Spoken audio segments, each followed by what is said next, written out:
Hi guys, my name's Laura and I'm the Specky Seamstress. Welcome back to my channel. Today I'm going to talk to you guys about my second sewing birthday. So a year ago I put out a video that talked about all the things I'd learned about in my first year of dressmaking, and that was the 16th of July, so it's not quite on the day, but it's close enough in the week, and I thought it would be nice to revisit that for 2 years of dressmaking and tell you some of the things I feel like I've learned since then. But I just wanted to say that all of the things I said a year ago are still valid for me. Like, I watched it back this morning and I thought, wow, I was wise a year ago. I need to take more of my own advice because I watched it back and I thought, yeah, you know, all of these things are totally valid. I still agree with them. So do go check out that video if you're new here and you haven't watched it before, or if you watched it a year ago and you can't remember what I said because you've been to sleep a lot of times since then. Go and check it out because you might just find that I had some good advice a year ago, because I think I did. Is that a big-headed thing to say? Maybe. Anyway, so I wanted to talk about the things I have learned. So fact number one, lesson number one, is actually the same lesson number one as a year ago, because it's so important that I'm just going to keep saying it to everybody. And actually, I don't think I've said it very often on this channel recently, and it used to be my catchphrase, so we have to bring it back. It doesn't have to be perfect to be wearable. Nobody else will notice all of the little things that you think are really obvious because you sew, and you don't need to strive for perfection, you need to strive for wearability. And there are lots of stages of wearability before perfection comes, and even if you make one garment perfectly, it doesn't mean you'll make the next garment perfectly, but it doesn't matter. Really doesn't matter. Wear it with pride. You've got a skill that not a lot of people have, and you're making yourself beautiful things that you love. So accept and embrace the imperfections and wear your me-mades with pride. That is the only repeat, I promise, I think. No, maybe. But I did want to say that again, because it's just too important. Doesn't have to be perfect to be wearable. But the little details do make a really big difference. So if you are striving to move your garments up a level in how you feel they look, or other people feel they look, or kind of whatever really, the little details do really make the difference. Taking the time to press, to understitch, to line everything up perfectly and not skip steps. Stay stitching your necklines and using a point turner to actually get your points nice and crisp. All of those things take time, but they really do make a difference in the kind of professionalism of your garment, and they don't have to all be perfect for it to be wearable. See point one. But if you're going to try and like up your skills, they're the things that will really make a difference and elevate your garment. Shona from Satisfaction had a vlog, it must have been about a year ago now, talking about how to turn your garments from homemade to handmade. And I think it's all that kind of same thing. It's like that, taking that time to really work on the finishing of your garment will make such a big difference. Even things like taking the time to match your threads, which I don't do all the time, and I don't really care if it hasn't worked, but if I'm making something special and I want it to look as good as it can, matching my thread properly for my top stitching makes a big difference. Who'd have thought it? So that's point number two. Point number three that I have learned this year: underwear does not have to be scary, and it doesn't have to be difficult.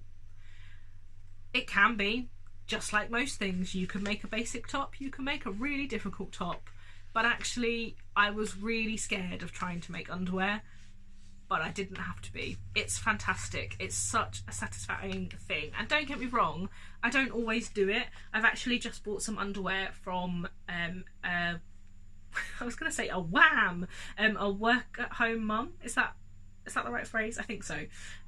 Called Lindsay, who is sewing wild seams, because she makes great, really awesome basic sets of underwear, and I've been a bit lazy with making some of my own recently, and I keep saying I'm going to do it and then not getting around to it, and then opening my underwear in the drawer in the morning and thinking, I want some better underwear. So I've just ordered some really lovely, just like plain black, awesome looking comfy underwear. So you don't have to make everything in your wardrobe. I guess I haven't put that in as a lesson, but I think it probably is something I've learnt this year, is that although I'm trying to make as much of my wardrobe as I can, you don't have to. If you can't find a pattern that works for you, or you can't be bothered to make a plain white basic top because it doesn't excite you, and you want to make things that excite you because it's your hobby, that's all okay. I've really enjoyed making underwear, but I don't always make the time for it, and it doesn't always reach the top of my list because I prefer making other things. I'm more than happy to support a small business and buy some. So that's like point 3 and 3.5, I guess. But yeah, don't be scared of underwear if you are like keen to try it but haven't yet. Just do it. Small scraps of fabric. You just probably need some elastic if you're going to try and make yourself a pair of pants. You can get fold over elastic quite cheaply to try out. Just give it a go, and if you want some tips on that, you can check out some of my videos that I'll pop in links around for about my first experiments with underwear sewing. And I'd also really recommend you check out Small Bobbins, Kirsten over at Small Bobbins, who has an underwear supply shop, as well as working on patterns with Harry Ito, and a YouTube channel. She's everywhere, because there's loads of like great tutorials and stuff over there for you to check out. I've been talking a long time already, and I'm on number 3.5. So number 4 is the sort of other repeat that I've got. I spoke about how ironing was way more important than I wanted it to be, and I wish that it wasn't, but it was. And I've put here, pressing is even more important than I thought it was a year ago. And it still sucks, but a lot less than it did. I actually take some joy in pressing garments and pressing throughout my garment construction now. Part of that is that I now own pressing tools that help make it easier and better, like better results. So I have a nice iron, which is thanks to Jay at the Camden Stitch, who did a great review of all of the like irons that you could get and the best ones for sewing, which is just steamy magical goodness. And I have a sleeve board, and I have a clapper, and I have a tailor's ham, and all of those things actually really do make a difference. So that helps, because it means I enjoy it more because I actually see the results of it. But I think that I'm learning that taking my time a little bit more will get better results, and I'm happier with what I make when I do that. So I actually kind of am enjoying pressing as a stage in my garment creation now, which I definitely didn't think I would say a year ago. You can see the disdain on my face when in the video from a year ago, where I'm like, ironing is actually an important thing to do. But now I kind of am okay doing it. I mean, I used my iron how much to waterproof that coat of mine? I must have made some peace with my ironing board for that. So number 5 is a slightly personal one, I guess, but your body was never the problem, and so much more suits you than you ever thought did. I've now got a lot better at fitting, and a lot better at all of those finishing touches that make a garment sit nicely, and knowing what adjustments I need to make for my body to make things look the way I want them to. And I had ruled out so many things in my wardrobe because either society told me that I wasn't the right shape or size for them, or because I'd always tried them on and felt really uncomfortable in them, because they never fit me. Not because I didn't fit them, because they never fit me. And now I can make things like t-shirts, like I was talking about in my last video, and like dungaree shorts that I always wanted but never ever found a pair that I felt comfortable in, and like little cami dresses that I was always told I shouldn't wear because little skinny straps when you're bigger don't help. Like all of these stupid things that we're told all of the time.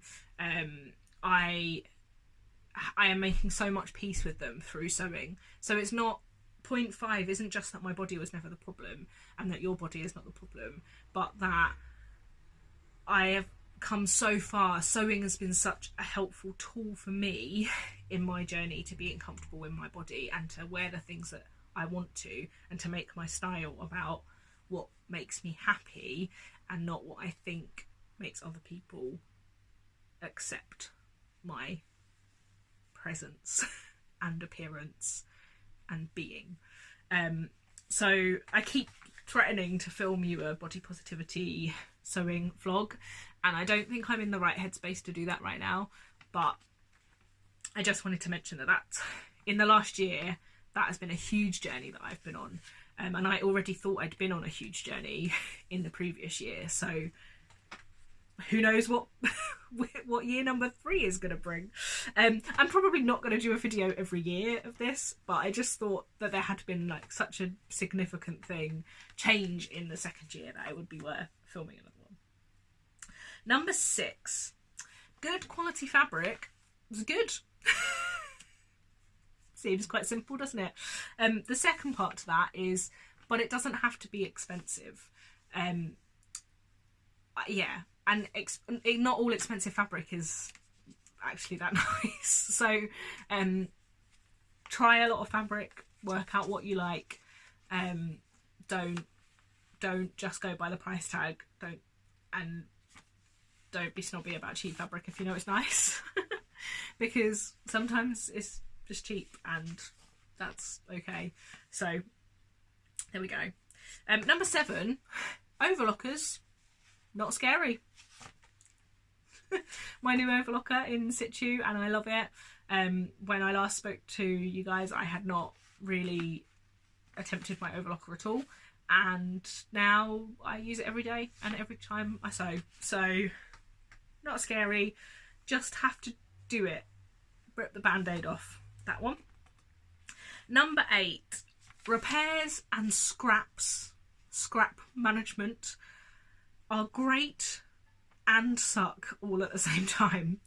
Being able to repair stuff and like alter stuff a little bit is fantastic. It extends the life of a garment, which is great on all manner of environmental and social reasons, as well as like a personal reason, right? Like it's good to be able to make something you like last longer, and to be able to make the most of small bits of fabric scraps to make up like colour block garment or a headband or whatever, underwear, is great, but it is like another form of stash overwhelm. And I'm definitely not the only one that has a repair pile bigger than they care to admit, or a stash pile bigger than they care to admit, and yeah, they're great. It's a great skill to have. I love it. Don't always act on it. And that can be quite stressful. Number 9, clearing out old me mades is really emotional. So when I filmed my 1-year sewing birthday video last year, I hadn't got rid of any of my old me mades at all, because I was still wearing pretty much everything I'd sewn, even though I was starting to get a bit better at fitting, and there were some things that I didn't wear as often. But I've recently had a big clear out of all my clothes, and a lot of my old me mades went somewhere else. Some of it went to charity, some of it has gone to friends, some of it's been repurposed and cut up for scraps, and it was really hard. And I did used to find it hard to get rid of clothes, ready to wear clothes as well, particularly if I'd really worn it and loved it and things, but it was so hard to get rid of something that I could remember making and remember being really proud of when I finished it, and remember wearing it. Like I got rid of a dress that I wore to Christmas the year that I first started sewing, that I only ever wore then because it never fit at all. But I was so proud of it that I was wearing a me made to my in-laws for Christmas. So it's hard, but it's kind of important to do because we need to make sure that the things in our wardrobe are bringing us joy when we wear them, not to sound too much like a well-known organiser. Marie Kondo? I couldn't even remember her name. But, you know, you want to feel happy when you open your wardrobe and look at what you've got to wear, and not sad or shame or like, where are the clothes I actually wear? That's what brought on my tidying, was all of the clothes that I actually wanted to wear went from the laundry to the end of the bed because there wasn't any room in my wardrobe for them. But all the things in my wardrobe never got worn because I didn't like them or they didn't fit me, which is silly. And number 10 is you absorb so much without realising. I think it's so easy to play down what we've learned and to still feel like such a beginner. I talked a little bit in my video last year about how the online sewing community was absolutely amazing, but could be really overwhelming. And I think that there are so many people out there sharing so many amazing advice and tips and sharing all of their progress, that it can feel a little bit like, oh, well, I'm not very good, and oh, well, I just have a little bit of a go at sewing. And I'm totally guilty of that all of the time. And it's my husband who says to me, like, Laura, I can't remember the last time you wore something that you bought. Like, or for a little while when I still had quite a lot of me mades and ready to wear, he would say, I get confused in the wash between like which one is yours, like which ones you've made and which ones you've bought, because like they look good. They look like they were bought. And I give yourself some credit, and you have absorbed so much, you've learned so much. And if you look back at garments that you made a year ago, you will have learned something, no matter what stage of your sewing you're in. And that's something that we don't do, not just in sewing, but in life. And it's important that we do. Yeah. It's a bit of a reflective end to a vlog. If you go back and watch my year 1 in dressmaking sewing, I did talk about making a video series about pockets. Like nerding out about researching about pockets and their history, and I haven't done it. And I would like to do it still, and I'd actually like to film some vlog series about where I kind of research a bit more about garment history and about home sewing history. But I'm really interested to know whether you guys would find that interesting. So please do let me know if you want me to geek out and research some stuff, which would make me happy, whether you'd be interested in watching that. I think that's all on my my notes are on instructions about how to use the dye that I've just got for ice dyeing some more stuff, which has made it really difficult to read. So sorry if I'm looking a bit like this at my hand during that vlog. But yeah, 2 years of sewing and over a year of YouTube and 3,000 of you guys subscribed, which is absolutely amazing. I'm really excited to see what the next year brings. So until next time, thank you so much for watching, subscribing, liking, commenting, following me over on Instagram. I absolutely love being part of the online sewing community, and long may it continue.